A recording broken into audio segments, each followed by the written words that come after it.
Our family members of the people aboard Flight 370 are trying to come to terms with the word that there were no survivors. And former military pilot and aviation expert Justin Green and Evy Poumpouras, former Secret Service agent, are joining us on the couch along with psychotherapist Dr. Robi Ludwig. So thank you all for being here. Thank you. And let's just talk about the families. The video is heartbreaking, seeing them. They're angry, upset.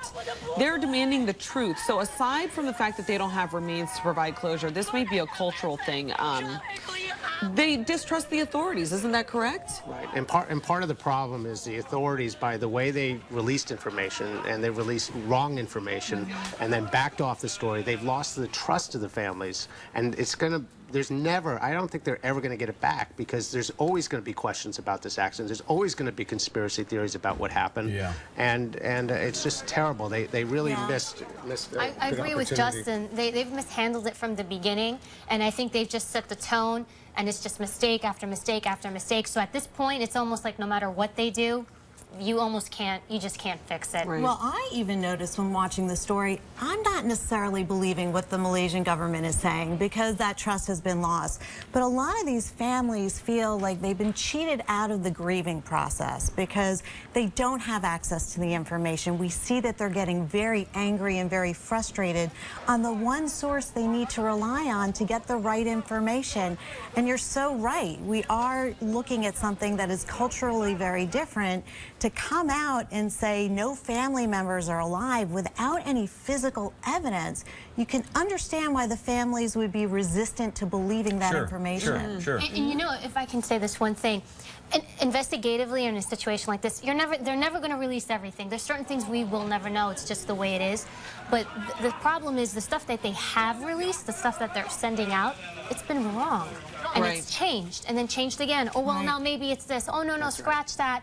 We think it's that. So that's the problem. So yes, it's appropriate to withhold certain information in this type of investigation in certain cases. But if you're going to release stuff, then be thoughtful and be judicious in the way you release it. And I get the feeling, and I don't know, maybe you guys know about this more than I do. But it seems like they're not thinking about the psychological impact the information has. And so families have this motivational skepticism where they view things not as they necessarily are, but as how they want to see them. And we all do that. We weigh information, and then we use our gut to try to figure out what happened. You know, you hit the nail on the head. They weren't thinking about the families when they released that information. They were thinking about them, because they've gotten so much heat from everybody. Because at the beginning, we got what? Nothing. Then everyone put pressure on them, the press, you know, the media, you know, the families, and then they're like, here's some information. And so they're just, it's almost like this impulse reaction to all the criticism we've given them. So they weren't thinking about the families. Well, Justin, too, didn't you see a shift where they were like piling it on the pilots, and then they totally backed off the pilots? It seemed to be political. The way they let the information out, the first things they were indicating was something, you know, untoward happened, that the pilots took over the airplane, and then they backed off that story. And now what apparently is information that was available 12 days ago is now coming out and being told to the family. One thing I want to say is the government has an almost impossible job, because they have to communicate to these families, and they're not going to have they're never going to please them.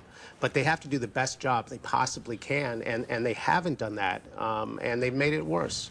And I just want to say, too, it almost seems like the Malaysian government can't tolerate this ambivalent law. So they said, all right, even though we didn't find anything, we can't tolerate being in this no man's land. So we're just going to lay down the information the way we think it happened, and then everybody can put a close to this chapter. But and that's not the way it works. There is no close. And how do you move on, It's like, oh, we have some information. Here's a knee-jerk reaction. A lot of the latter stuff is a knee-jerk reaction as far as them giving out information. And when you're in that type of position, when you're in that type of, you have that kind of power and influence, and when you're a government, you have to be thoughtful. You just can't be throwing information out there. You have to have advisors. You have to be strategic. You have to be proactive. Think about a doctor.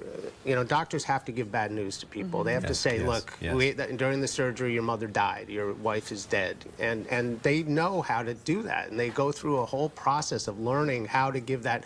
And it's not good information. It's not going to be received like, thank you for telling me that, but it has to be done professionally. It has to be done thoughtfully, and the way the Malaysians done it from the get-go, with the information being released to the last part of it, which is the last people found out by a text, just was done well, poorly. Typically, you would get a grief counselor of some sort, you would think. And I think that they are thinking legally and not emotionally. And for these families, you have to think about who takes a plane. People who are in the prime of their lives. So, you know, for these family members, they're thinking about the families in the prime of their life. And so now they're no longer here. That doesn't feel real. They're thinking about what their family members' last moments were like on a plane. And without a body, it always complicates the grieving process. So it's going to take them that much longer. You know, part of what I have to deal with is the aftermath. What you just said is absolutely right. The people traveling are very often the breadwinners, are very often the people that take care of the home, and it rips the family apart. The fabric of the family is ripped apart, and it can never be put back together. Legally, someone like me can go get them some money, but emotionally, it'll never be. I don't think money the can same. provide It can't at all. I mean, clearly, this has been mishandled to this point. What should happen now to help these families? Well, they should bring in grief counselors. They should provide them, obviously, the monetary compensation, which I think initially now it's just they gave them like off the bat $5,000. You know, yes. $5,000. That's just to cover expenses. It's just an advance. Yeah, in advance. There should be more to come. But again, counseling, you know, and not just 1 or 2 visits. I think they should have something long term, because this is they're going to go through all those different stages. And as we mentioned, when you don't have a body, your mind plays tricks on you. So you imagine your family member walking through the door. And so there are grief counselors that specialize in loss when there is no body, and how to deal with missing your family member in the moment, even though you may have a belief that they'll walk through the door. And it's a process. And over the years, it's a process. And for some people, they still have that belief. I just think there's going to be some people that probably won't accept this. They'll never believe it. Because we've had so many changes in the story. I think there'll be those few people be like, no, you know, I know they're My out husband there. is one of those people. He still believes that they're alive somewhere. I'm like, really? Well, I'm glad that we spent this time focusing on the families, because I think they have been the forgotten group in all of this. Dr. Robi Ludwig, Justin Green, and Evy Poumpouras, thanks for sharing your insight and expertise with us. And that was nice in the Daily News today, too. Thank you. Oh, yes. Thanks. Thanks, you guys.